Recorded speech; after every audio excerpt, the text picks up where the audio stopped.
Okay, hello internet, hello YouTube, welcome back. So I'm going to do a little bit of a conclusion kind of review of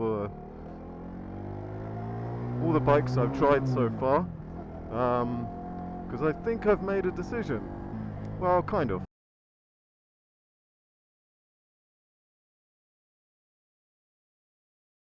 So one thing, just before we start anything, I wanted to mention is that I actually took an Aprilia Tuareg out 660. Unfortunately, I literally forgot to press record.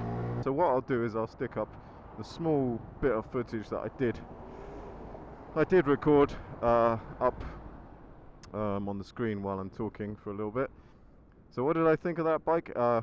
It was nice, really nice. I like the style. It's kind of got like a bit of a Tenere style to it, but it's big. Really nice bike. I liked it. It feels heavier than the Transalp.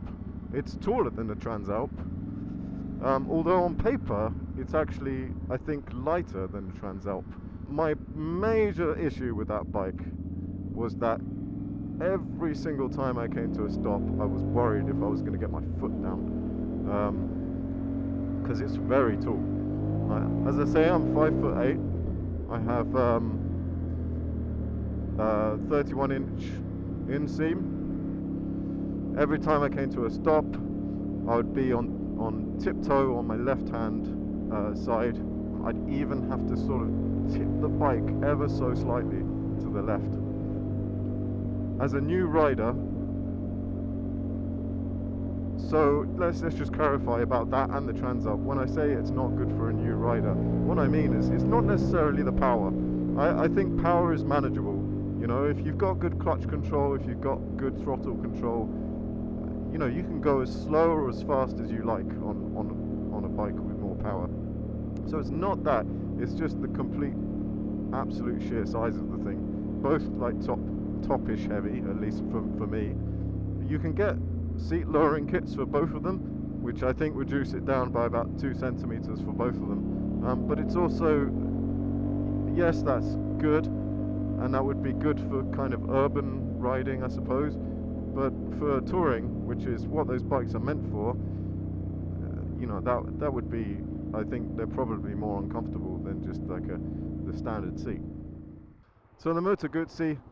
So one thing I would like to say is, you know, YouTube is a interesting place for comments.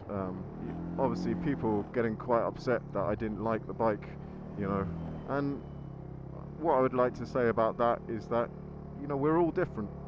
We're all looking for something different, and I wasn't in any way saying it was a bad bike. What I'm saying is that it's, for me, it just didn't feel right. In regards to the Interceptor, you know, the reality is, I think someone did comment on the thing that 20 minutes isn't enough, and it's not enough. You know, I got 2 hours on the Bonneville. I've got 1 hour on pretty much everything else. You know, how can I really form a good opinion about a bike, you know, in a 20-minute ride? It's impossible, really, isn't it? Especially in sort of 20-mile-an-hour speed limits, and well, 40 at one point, I think. But I really like that bike. I think it was really good. I can see why people like that bike. You definitely feel like it's a sort of organic experience, if that makes sense. So yeah, I really liked it, and I would happily buy one. But I just felt that the Bonneville was just that much better, and it is worth it in the UK. You know, that $3,000 more for the Bonneville. I really feel like it was so well put together. It was solid, easy to ride. You know, there was nothing that, you know, it did something to me, and I think that's what it's about sometimes with bikes. Is it really, you know, captures that. Your heart, you know, somehow, and sometimes it's unexplainable, you know. And another thing to think about is we all want, well, I should imagine most of us want more than one bike. You know, we've got more than one style, but at some point you need to say, okay, what's going to be more relevant to me? as not only a new rider but also for the kind of riding that I want to do. So yeah, so the adventure bikes do kind of make sense for me. So the first one I tried was the NX500, which I didn't realize I was trying. Like, I knew it was a brand new bike, but I didn't realize I was going to be the second person in UK to put out a video. So if I had, I would have done it more in a kind of review of the NX500 rather than a review of the CB500X/NX500 in general. But yeah, there you go. You live and learn. So I really like that bike. I just gelled with it. I don't know what it was. Well, I do. It's so flickable. It's so light. So easy. Like, and considering it's a loosely classed as an adventure bike, you know, it does suit my needs. It's easy to put your foot down. You know, both sides. I can't remember if I put it in the video, but I could basically almost flat foot with both feet. So yes, it's not the most exciting bike in the world. I will give it that. You know, at 471cc, as someone corrected me on the comments. You know, and 47 brake horsepower. I think it's something like 40 something Newton meters of torque. It's not the fastest bike in the world. However, what I will say is that you know, it's still 0 to 60 in 5.5 seconds if you really want to do that.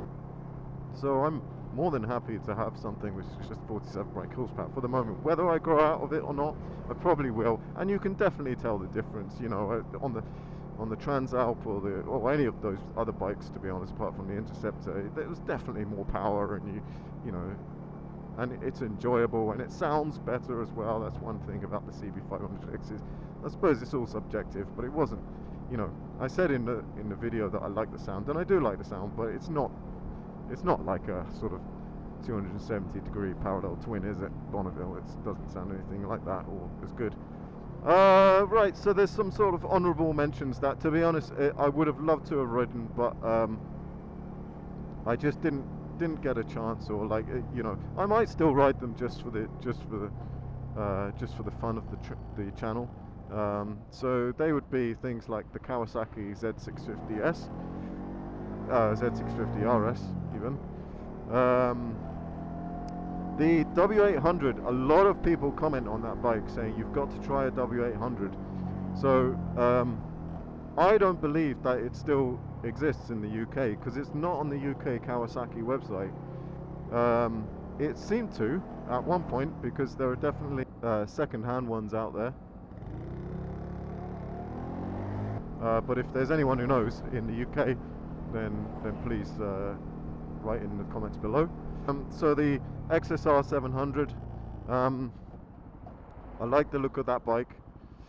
Yeah, so also the Tenere. I have sat on a Tenere a few times. I think it's actually even taller than the Aprilia by another centimeter. So I just felt, what's the point, you know? I do love that bike, the styling of it. I think it looks so cool. Or maybe the Suzuki 650, what's it called? SV650. There's obviously the brand new Himalayan. I didn't try an old Himalayan, and I kind of thought about it, and yeah, I don't know. I think something for me, like doing long distances, is probably, I mean, I know it's doable, but yeah, I wasn't wholly sold on that bike. And then of course there's the brand new Himalayan, which is not out yet, not available for review. And then there's the very interesting one, is the CF Moto MT450. Again, it looks a very interesting bike. Looks like, you know, what the CB500 could be. But again, it's not around yet to even look at, let alone test ride. So yeah, so you know, there's some great bikes, some not so great bikes, and yeah, so I guess I've made a decision. Oh, another thing to consider, which again, thanks for the comments on this. So one person commented about you know, you've also got to take into account servicing intervals, how much it is to service, you know, how much it's going to cost to fix, warranties, all these things, and that's quite right. And I haven't thought about that at all.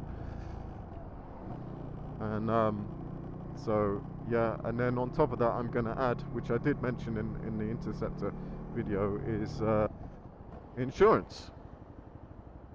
And yeah, it's a big consideration actually. Yeah, so all this to say is I'm on my way to buy a bike now. But I'm not going to say what that is for the moment. You'll see that probably in the next video. But yeah, thanks for everyone who's following along. I don't think, you know, the videos are not going to end here. There's going to be other videos, so stay tuned if you want to.